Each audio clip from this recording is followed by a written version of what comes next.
sur moi.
Elle a toujours été distraite.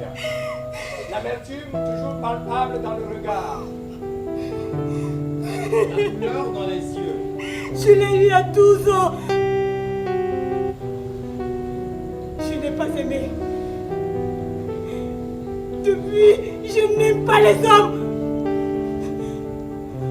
Pour moi, l'homme a l'odeur du poisson. Elle n'a jamais eu d'amis. Elle est solitaire. Elle ne parle pas.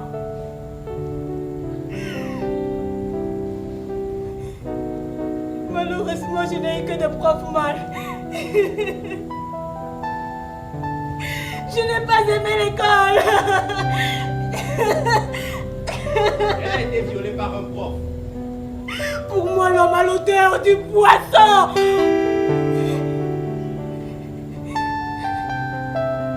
Ce soir, elle a été retenue injustement pour les travaux obligatoires. Elle était naïve, adolescente et vierge. Pour moi, l'homme c'est mauvais. Il pue les cadavres. Il pue la mort.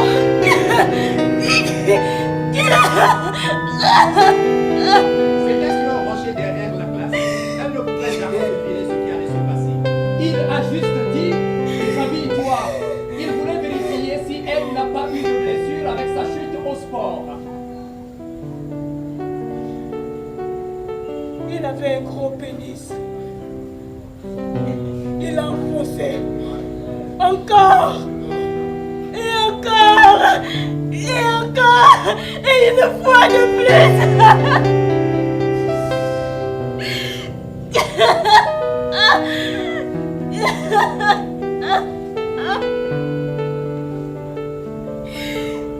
J'ai vu la lune apparaître à l'aurore et le soleil éclairait le silence des morts. Puis j'ai crié.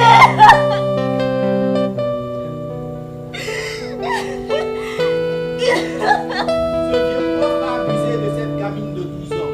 Non, mais vous vous rendez compte? C'est à cause de cela que j'ai quitté l'école.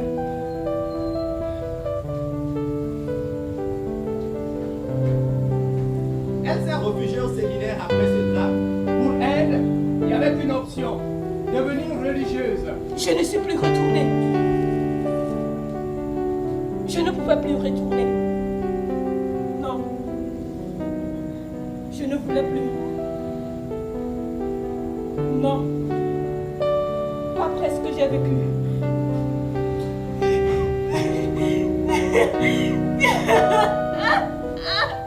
Je ne voulais plus revivre ça. Dans ses yeux, on lisait la terreur, la peur, la douleur.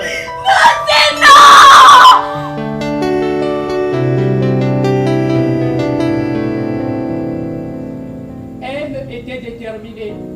Faut tenter sa chance au séminaire. Au séminaire, elle se sentait en sécurité jusqu'au jour où Au catéchisme, elle a appris à se confesser. Depuis, elle se confesse tous les soirs au curé principal. elle était le chouchou du curé.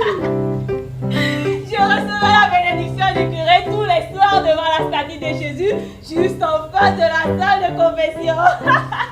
Ce soir, c'était la veille du jour de son baptême.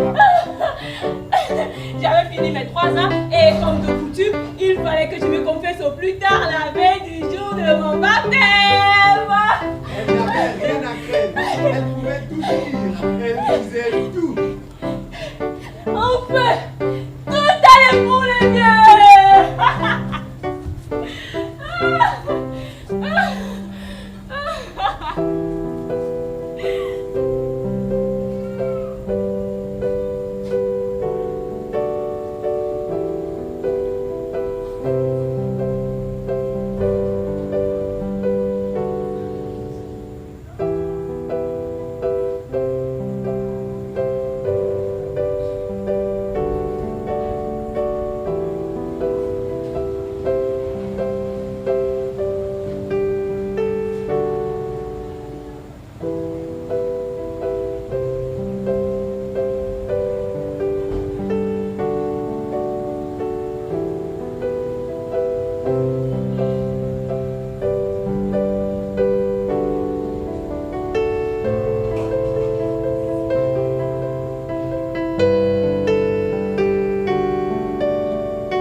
j'avais un petit copain. Le seul homme sur terre qui sent l'amour.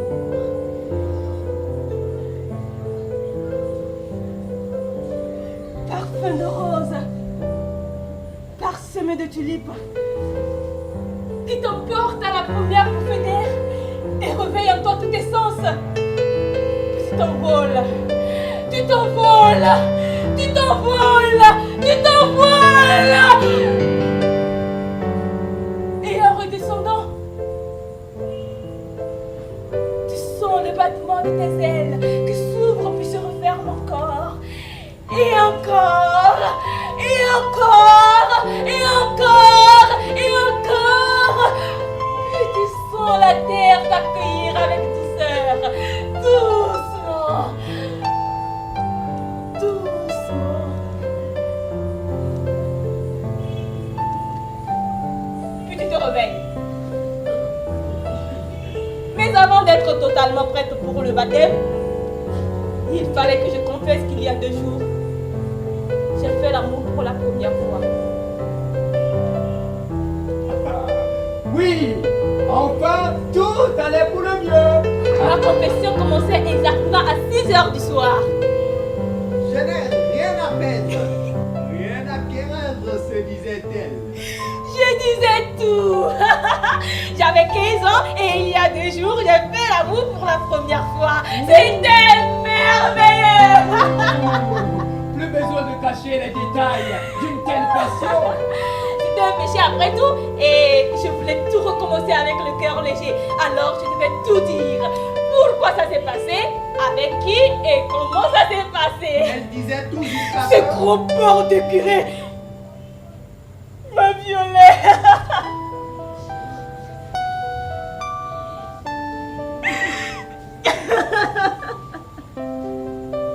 Les détails de la confession étaient trop tentants, très excitants. Il était sorti comme pour la bénir. Et il a laissé tomber son chapelet. Puis, il m'a supplié de le lui ramasser. Ce soir, je ne portais rien en dessous de ma camisole. En fait, je n'avais pas beaucoup de vêtements. Le curé a soulevé la camisole puis a enfoncé son pénis dans le vagin de la gamine de 15 ans.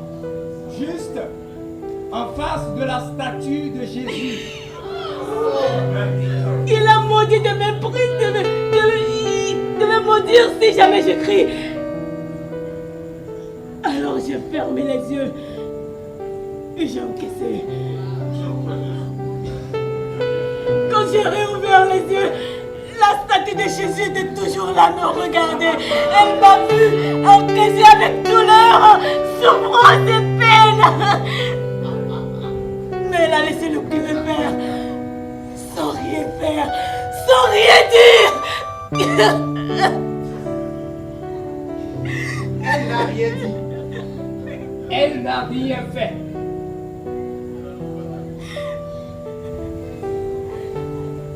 C'est à cause de cela que j'ai abandonné l'église.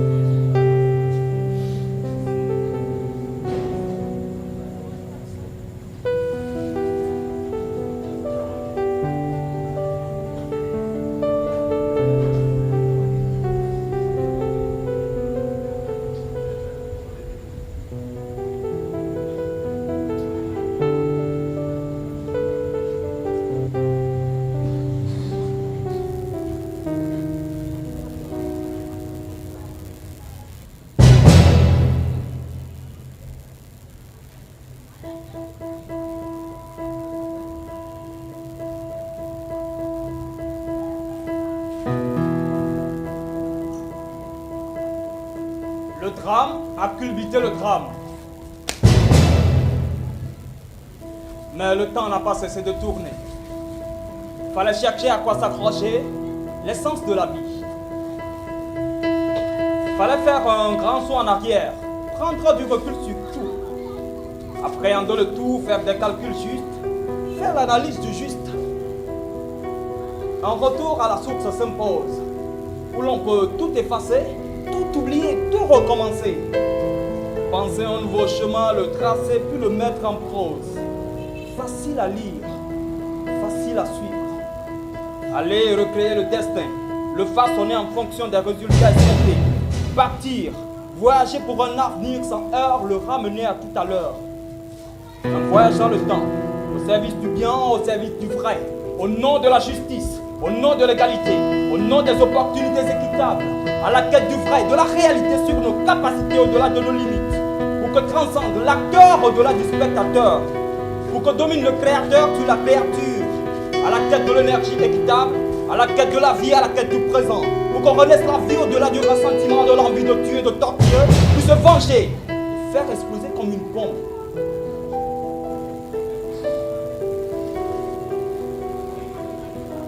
Accéder au pardon et en faire un don. Tout oublier. Partager.